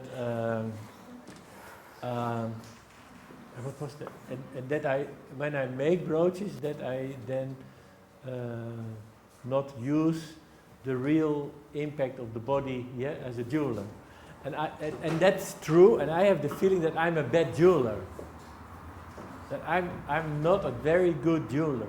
When you're a good jeweler, you make a ring, yeah, or you make some brill, or you make really something that fits, elegant, yeah, and so on. And I'm not doing it. I'm naughty. I'm really awkward, and I don't want to put myself into the stream, yeah, of what had to be done. Maybe when I was 23, but now it looks like it becomes something awkward, and when you wear it, and then all the gold is around, yeah. So I don't know. It's not by purpose, but I'm not pleasing. That's maybe. It is. There was someone also asking me, why do I make such a strange bubbles on the body? Yeah, what not fitting at all to the body. But I don't want to make. I don't want to change that. It happened. It's more or less like that. It happens to me that I'm creating this kind of things. It's not by purpose that I want to be different or do something different.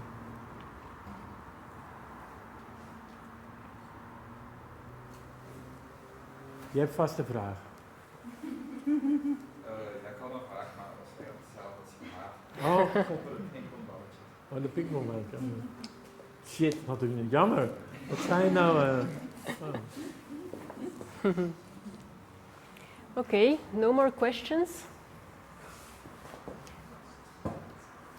Then I would like to thank a few people that made this event happen. First of all, I would like to thank you, Ruudt, for being present tonight and for bringing all these pieces in the car and for giving us an insight into your life and artistic practice. Thank you for being here. I'm. Okay, thank you.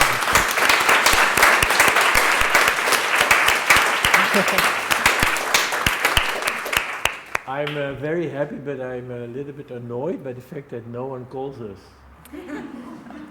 Yeah, but no one can why call are us because we didn't. Stream, and then we see only 4 people were watching us. But we didn't show our 19? Okay. 19 or 90?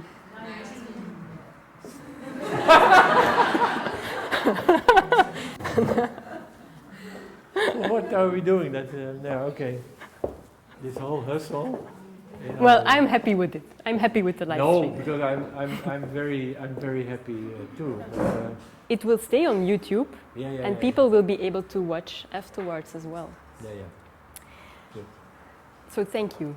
Thank you very much. Thank you for inviting me. Thank you very much. It's our pleasure. And it's a pleasure to follow you with all your ways of presentation. Because I think, in one way, you are really make a difference.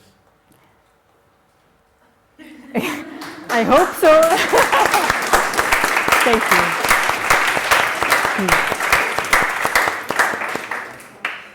Thank you. Oh. Okay. Merci. Thank you. Now I want a glass of wine. Yes, but wait, I still have to thank other people as well. Okay, sorry. Among which Ludo Motmans. Yes, you can. With whom I collaborated for the entire technical setup, which was even more crazy than I expected to be. But you did it perfectly, and it all went so smooth, and we have all these images and the live stream and everything happening here and showing here, and I'm really happy that we were able to do what we had in mind and to make it happen. Thank you as well.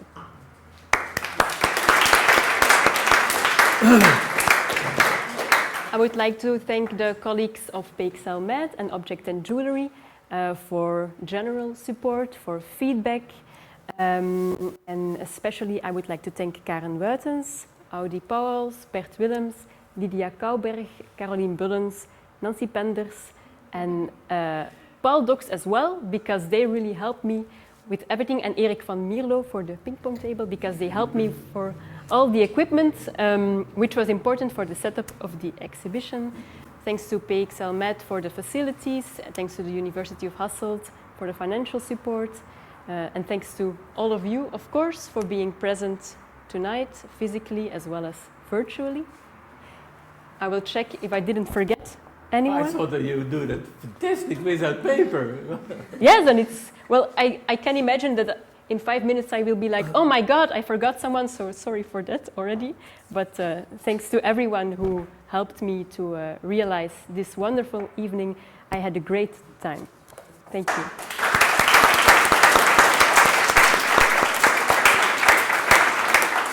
And now I would like to invite all of you for a drink. And Ruudt brought a lot of his Bron publications, which he will be selling and signing tonight. And if I understood correctly, there is a student prize. Yeah. So It's have a look. Yeah, if you want to do it's a student's price, normally is 44 euros, and the student's price is 30 euros. So. And I sign you, yeah?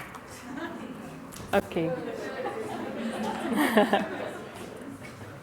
And I want a glass of wine. Yes, now we can go. Wij moeten... Ja, dat is goed. Maar ik moet de wijn nog gaan halen in de frigo beneden. Ik moet de wijn nog gaan halen in de frigo.